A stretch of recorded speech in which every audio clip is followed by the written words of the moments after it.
आगरा में बढ़ती पानी की परेशानी और लगातार बढ़ती कालिंदी की प्यास बुझाने की मांग को लेकर आगरा में स्थानीय लोग एकजुट होकर यमुना किनारे पहुंच गए और एक ऐसा प्रदर्शन किया जिससे अधिकारियों तक उनकी बात पहुंच सके। उन्होंने यमुना की रेत से स्नान किया और अधिकारियों और जनप्रतिनिधियों को ये संदेश दिया कि अगर यमुना में पानी नहीं होगा तो आगामी समय में लोग पानी की एक एक बूंद को तड़पेंगे और आगरा की ऐतिहासिक इमारत को भी नुकसान होगा। साथ ही गंगा दशहरा के समय जब यमुना में पानी ही नहीं होगा तो लोग किससे स्नान करेंगे। ऐसे में जो स्थिति आगामी समय में आने वाली है उसे प्रतीकात्मक रूप से एक प्रदर्शन के माध्यम से यहाँ बताया गया कि कैसे लोग आगामी समय में पानी से नहीं रेत से स्नान करेंगे।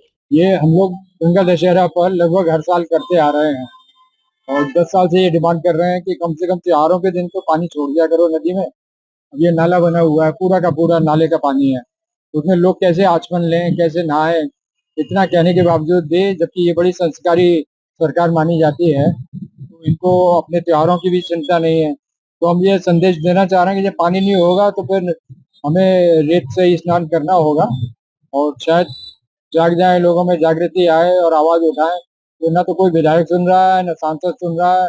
एक नदी बिल्कुल मृत प्राय है, सिर्फ नालों का पानी आ रहा है दिल्ली से लेकर के मथुरा, फरीदाबाद, पलवल, बल्लभगढ़, सारा ये हरियाणा और दिल्ली का पानी, जितना भी वेस्ट वाटर है, एफ्लुएंस है, सारे वो डिस्चार्जेस इसमें आ रहे हैं, कहीं रुकावट नहीं है। तो अब ये नदी अगर पानी नहीं होगा तो मर ही जाएगा, इसमें जो जलचर है वो भी मर रहे हैं, यानी कि बैक्टीरिया भी सरवाइव नहीं कर रहा है, ये हालत हो गई है इसमें।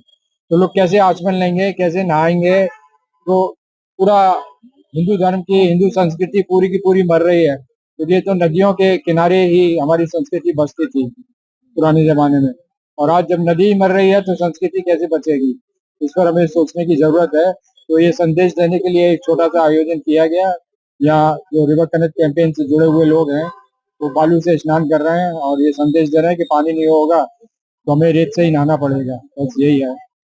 दरअसल आगरा में पानी के लिए लोगों ने कई बार आवाज उठाई और हर बार अधिकारियों और स्थानीय जनप्रतिनिधियों द्वारा उन्हें सिर्फ आश्वासन ही मिलता रहा। कालिंदी लगातार दम तोड़ती जा रही है। देखिए, वजह कुछ नहीं है। ना हमने सोचा था कि यमुना की बालू में हमें नहाना पड़ेगा, ना हमने सोचा था, ना देखा था। आज स्थिति ये आ चुकी है, जो हमारे बड़े बूढ़े गंगा दशहरे के पावन पर्व पर जब यमुना में स्नान कराने सुबह लेके जाते थे, तो हमने देखा आज सुबह यमुना में जल नहीं मिला नहाने के लिए, लोग वापस घर के लिए लौट रहे थे। तभी हमारे मन में एक विचार आया, क्यों ना यमुना की, हम जिसको यमुना की गोद कहते हैं, यमुना माँ कहते हैं, उसकी रज भी तो हमारे लिए उतनी ही पावन है जितनी यमुना का जल है।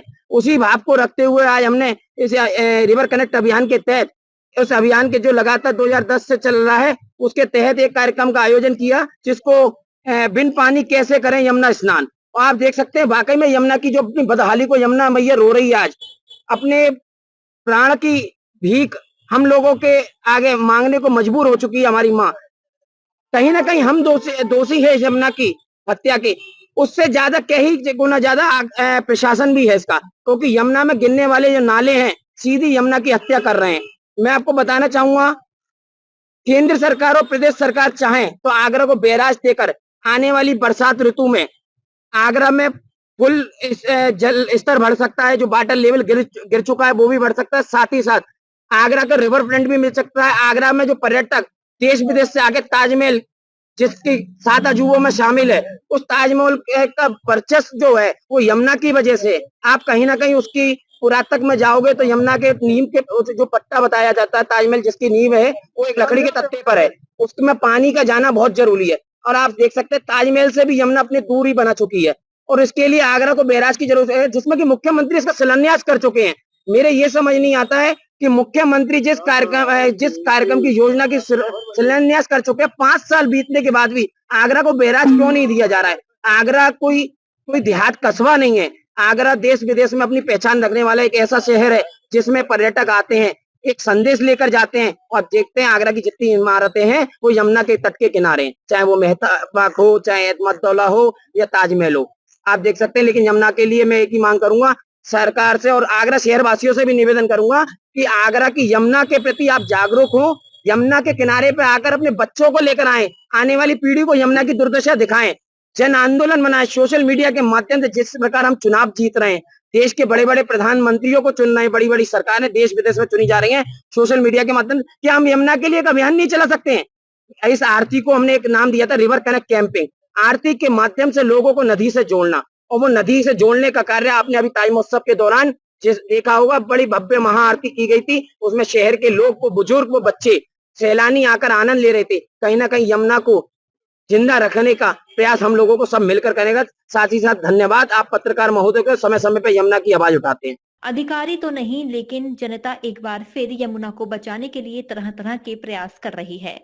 यमुना की रेत से स्नान कर ये लोग शायद यही अधिकारियों और सरकार को बताना चाहते हैं कि आंखें खोलिए और यमुना को बचाइए, वरना वो दिन दूर नहीं कि कल कल बहती कालिंदी अपना वजूद ही खो देगी। डीजी महाराजा न्यूज के लिए हरेंद्र पचौरी की रिपोर्ट।